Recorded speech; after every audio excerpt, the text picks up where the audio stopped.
Hello guys, ഞങ്ങളുടെ പുതിയൊരു unboxing വീഡിയോയിലേക്ക് എല്ലാവർക്കും സ്വാഗതം. അപ്പോൾ ഇന്ന് നമ്മൾ വന്നിരിക്കുന്നത് ഒരു പുതിയൊരു വെറൈറ്റി അൺബോക്സിങ് വീഡിയോ ആയിട്ടാണ് ഗൈസ്. അപ്പോൾ ഇത് വേറെ ഒന്നല്ല, ഇതൊരു കുഞ്ഞൊരു സൈക്കിളാണ്, കിഡ്സ് സൈക്കിൾ.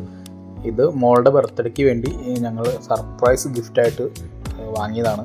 ഇത് ഫ്ലിപ്കാർട്ടിൽ നിന്നും ഓൺലൈനായിട്ടാണ് വാങ്ങിയത്. ഇതിൻ്റെ ഫ്ലിപ്കാർട്ടിലെ ഓഫർ പ്രൈസ് വന്നത് ഒരു 2300 രൂപയാണ് വന്നത്. ഞങ്ങൾ ഷോപ്പിൽ പല സ്ഥലങ്ങളിലും പോയി വിലയൊക്കെ ചോദിച്ചു. അപ്പോൾ ഇങ്ങനത്തെ സെയിം കിഡ്സിൻ്റെ സൈക്കിളിന് ഏകദേശം ഒരു 3500 മേലെ റേറ്റ് വരുന്നുണ്ട്. അപ്പോൾ അത് നമുക്ക് എങ്ങനെയായാലും കിഡ്സിൻ്റെ സൈക്കിൾ ഏകദേശം ഒരു 2 വർഷം അല്ലെങ്കിൽ 1.5 വർഷമൊക്കെ വരെ ഉപയോഗിക്കാനേ പറ്റുള്ളൂ. അത് കഴിഞ്ഞ് പുതിയത് തന്നെ വാങ്ങേണ്ടി വരും. വെച്ചാൽ കുട്ടികൾ പെട്ടെന്ന് വളരുമല്ലോ. അപ്പോൾ നമ്മൾ വലിയ വില കൂടിയതോ ക്വാളിറ്റി കൂടിയതോ ഒന്നും നോക്കി വാങ്ങേണ്ട കാര്യമില്ല. അതുകൊണ്ട് ഞങ്ങൾ ജസ്റ്റ് ഒരു 1.5 വർഷത്തേക്ക് ഉപയോഗിക്കാൻ വേണ്ടിയാണ് ഇത് വാങ്ങിയിരിക്കുന്നത്. അപ്പോൾ ഇതൊരു അത്യാവശ്യം നല്ലൊരു ക്വാളിറ്റി ഉള്ളൊരു സൈക്കിൾ തന്നെയാണ്.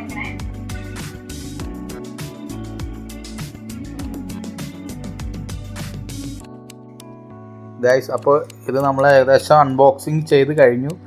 പക്ഷേ ഇതൊരു 80% വരെ അസംബിൾ ചെയ്താണ് വരുന്നത്. ബാക്കി നമ്മൾ ഇതിനകത്ത് അസംബിൾ ചെയ്യേണ്ടതുണ്ട്. സീറ്റ്, ഹാൻഡിൽ, പെഡൽ, പിന്നെ സൈഡിലുള്ള നമുക്ക് ബാലൻസിങ്ങിനുള്ള 2 വീലും കൂടി ഉണ്ട്, ചെറിയ വീല്. അത് നമ്മൾ അസംബിൾ ചെയ്യണം.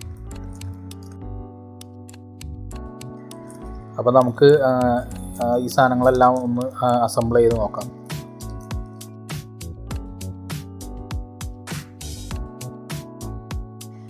ഇത് സൈഡ് വീൽസാണ്, ബാലൻസിന് വേണ്ടിയുള്ള 2 ചെറിയ സൈഡ് വീൽസാണ്. ഇത് എല്ലാം നമുക്ക് തന്നെ അസംബിൾ ചെയ്യാവുന്നേ ഉള്ളൂ. അപ്പോൾ ഇതൊന്ന് ഫിറ്റ് ചെയ്യാം. അത്യാവശ്യം നല്ലൊരു ക്വാളിറ്റി പാക്കിങ്ങിലാണ് ഇത് വരുന്നത്. പിന്നെ ഇത് ഫിറ്റ് ചെയ്യാൻ നമുക്കൊരു സ്പാനറിൻ്റെ ആവശ്യം മാത്രമേ ഉള്ളൂ. അപ്പോൾ ഈ ഫസ്റ്റ് ഒരു സൈഡിലെ വീല് ഇപ്പോൾ ഫിറ്റ് ചെയ്യാം.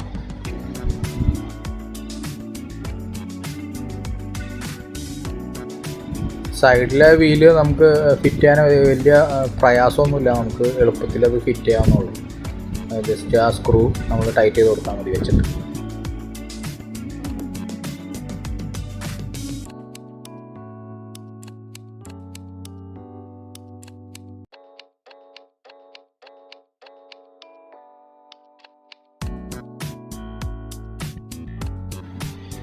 അപ്പോൾ ഗൈസ്, ഒരു സൈഡിലെ ആ വീല് ഇപ്പോൾ ഫിറ്റ് ചെയ്ത് കഴിഞ്ഞു.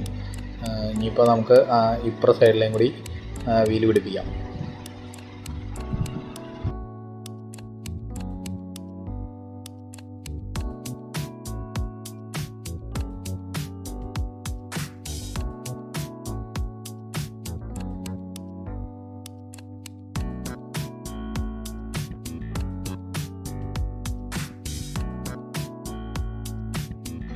അപ്പോൾ 2 സൈഡിലെയും വീല് നമ്മൾ പിടിപ്പിച്ച് കഴിഞ്ഞു. ഇനി അടുത്തത് ഇതിൻ്റെ സീറ്റ് ആണ് പിടിപ്പിക്കാൻ പോകുന്നത്. സീറ്റ് പിടിപ്പിക്കാനായിട്ട് സൈഡിൽ ആ സ്പാനർ ഉപയോഗിച്ച് ആ സ്ക്രൂ ഒന്ന് അഴിച്ചു കൊടുക്കണം. അതിന് ശേഷം നമുക്ക് സീറ്റ് വെച്ചിട്ട് നമ്മുടെ ഹൈറ്റ് അഡ്ജസ്റ്റ് ചെയ്ത് എത്രയാണ് വേണ്ടതെന്ന് വെച്ചാൽ അതനുസരിച്ച് വെച്ച് നമുക്കത് ആ സ്ക്രൂ ടൈറ്റ് ചെയ്ത് കൊടുത്താൽ മതി. അപ്പോൾ സീറ്റ് പിടിപ്പിക്കാം. ആ സ്ക്രൂ അയച്ചതിന് ശേഷം അതിൻ്റെ ആ ഗ്യാപ്പിലോട്ട് നമ്മൾ ഈ സീറ്റിൻ്റെ ഇത് ഇറക്കി വിടുക ചെയ്യുന്നത്. ഇത് ഇത്തിരി ടൈറ്റ് ഉണ്ട്. അപ്പോൾ നമ്മൾ ഇത്തിരി ബലം വേണ്ടി വരും ഗൈസ്. അപ്പോൾ നമ്മുടെ സീറ്റിൻ്റെ കാര്യം റെഡിയായി. ഇനി അടുത്തത് ഹാൻഡിലാണ്. ഹാൻഡിൽ നമ്മൾ ഇതുപോലെ തന്നെ ആ അതിൻ്റെ മുകളിലൊരു ചെറിയ ഒരു നെട്ടുണ്ട്. ആ നെട്ട് ലൂസാക്കിയിട്ട് ഹാൻഡിലിൻ്റെ ആ ഇതിനകത്തോട്ട് കടത്തി ആ നെറ്റ് ടൈറ്റ് ചെയ്ത് കൊടുക്കുമ്പോൾ ഹാൻഡിൽ നല്ല ക്ലിയറായിട്ട് അവിടെ സെറ്റാവും ഗൈസ്. അപ്പോൾ നമ്മുടെ സൈക്കിളിൻ്റെ ഹാൻഡിലും നമ്മളിപ്പോൾ ഇവിടെ സെറ്റ് ചെയ്ത് കഴിഞ്ഞു. ഇനി അടുത്തത് ഇനി പിടിപ്പിക്കാനുള്ളത് പെഡലുകളാണ്. ഇപ്പോൾ പെഡലും ഇതുപോലെ നമുക്ക് സിമ്പിളായിട്ട് സെറ്റ് ചെയ്യാവുന്നേ ഉള്ളൂ. പെഡലിൻ്റെ ആ റൈറ്റും ലെഫ്റ്റും നോക്കി എടുത്തിട്ട് കറക്റ്റായിട്ട് നമ്മൾ അതിനകത്ത് വെച്ച് സ്പാനർ ഉപയോഗിച്ച് ടൈറ്റ് ചെയ്താൽ മതി.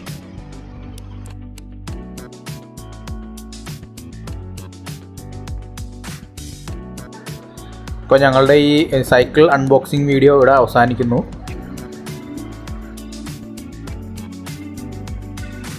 എല്ലാവർക്കും ഈ അൺബോക്സിങ് വീഡിയോ ഇഷ്ടപ്പെട്ടെന്ന് വിശ്വസിക്കുന്നു.